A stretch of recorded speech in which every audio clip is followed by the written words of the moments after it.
Binge the full week ad-free over at patreon.com/inspireddisorder. What you manifest in your mind, you can bring to reality. Alex Wheatle, part of the Small Act series on Amazon Prime. This is the fourth installment, 4 of 5 films directed by Steve McQueen, written and directed by Steve McQueen, about a time in UK history, very similar to a time in American history, but this one being the racial injustice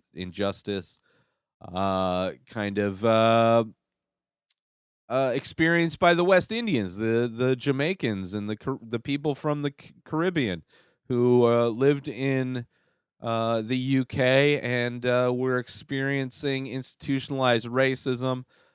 Each film kind of takes a different perspective and from a different time and place, following a different character.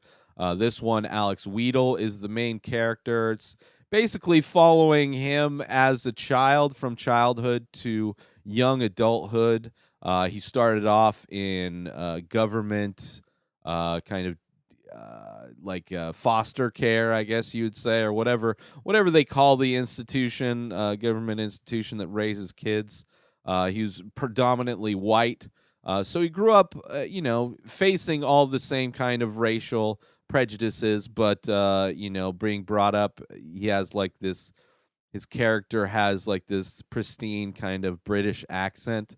But it's also a film about kind of finding your own voice, finding your own identity. I mean, as a child, most kids growing up, it's not until like high school or even college in a lot of cases where you really try to find out what your identity is. You have a lot of like a huge identity crisis, trying to experiment with different types of ways of being, I guess you could say. And this is a story about one such person doing a thing in the UK. Coming from nothing, coming from not having any family, not coming from any love, just being raised in the system. And then, as he gets older, discovering kind of his roots, discovering and making friends with other people who are into the different scenes that around the area, and falling in love with reggae. This film also, by far the most visually stunning film. Like, there's amazing long, still, but framed just perfectly still shots of like this main character, Alex, just silent and still as the frames are. And it is just, it's just beautiful. There's like an emptiness. There's so much of an emptiness to this film in so many of the scenes that really kind of highlights just the fact that he has had nothing really in his life up until he starts getting into music and starts realizing that the music that he likes is also part of a, kind of a cultural movement.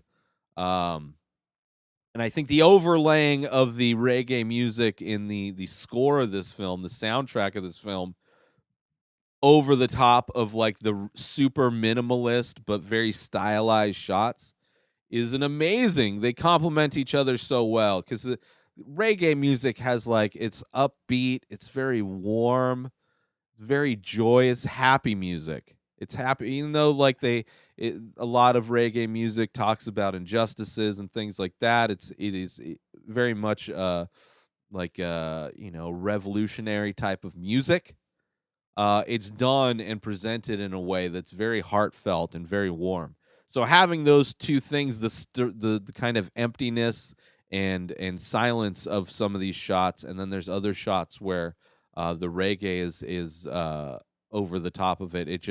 It's a beautiful blend. It's a beautiful kind of contrast in visual to audible kind of experiences watching. Is probably one of my, I don't know, I'm going to, after I talk about next week's episode, I believe next Saturday should be, if I plan it out right, I'll do my top 5 Small Axe films, and I'll rank the the different films in this series from my least favorite to my most favorite. So this one's going to be up there. I don't know if it's my favorite necessarily. I still got to watch one more, but the beauty of this film, the way it was. I mean, Steve McQueen, amazing director. Like some of the shots that he has in not only these films but his previous films are just beautiful, like unorthodox, but this one has there is like some of the best shots. I mean, this is I think it's only like a 67 minutes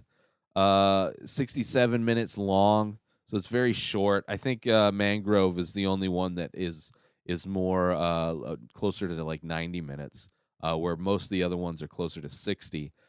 This one short, but a beautiful, beautiful short film, I would say. I don't know if you consider it to be a short film, just a piece of art. It's a beautiful piece of art following kind of the birth of an artist.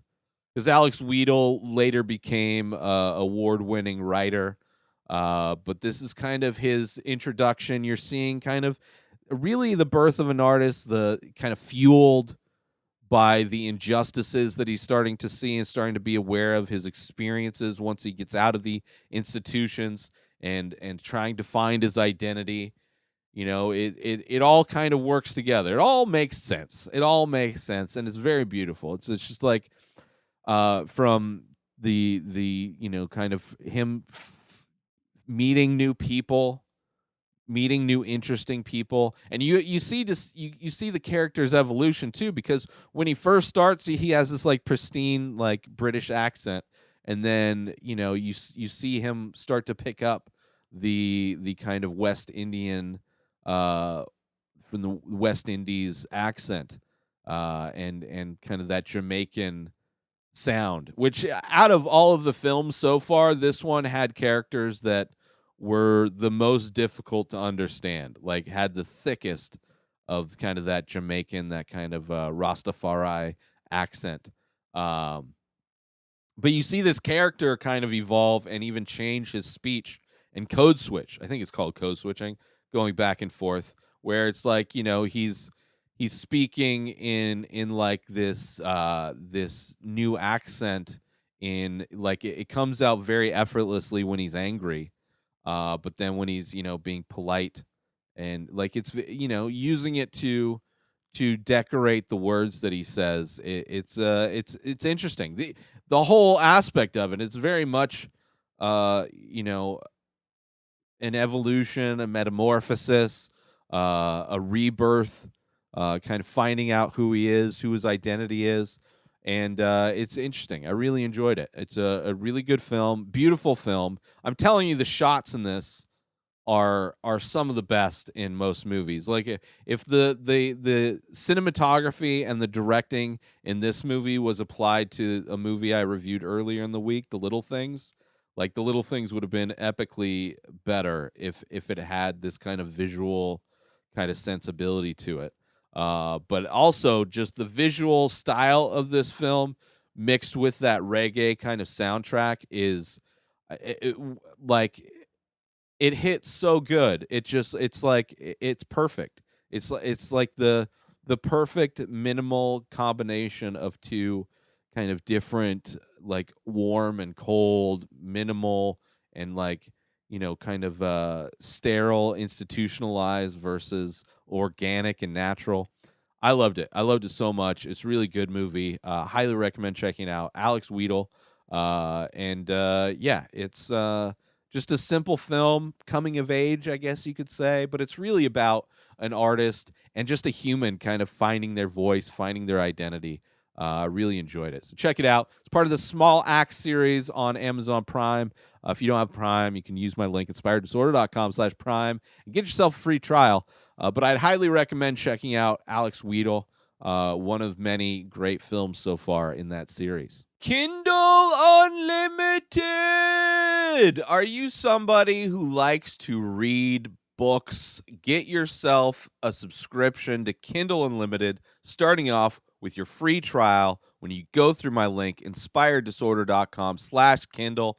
We all know what Kindle is. It's the electronic book company where you can read unlimited books, unlimited listening, unlimited devices, unlimited stuff, unlimited potential, unlimited imagination, unlimited, unlimited. Kindle Unlimited. InspiredDisorder.com/Kindle for Kindle Unlimited. Free trial of Unlimited. Kindle Unlimited. InspiredDisorder.com/Kindle Unlimited. Reading, listening, any device, unlimited.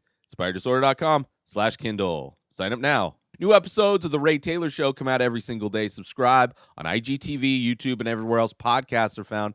Binge the full week ad-free over at patreon.com/InspiredDisorder. Buy Ray Taylor Show merch over at InspiredDisorder.com and follow the show on Instagram at Ray Taylor Show. Have a wonderful day, everybody. Peace out!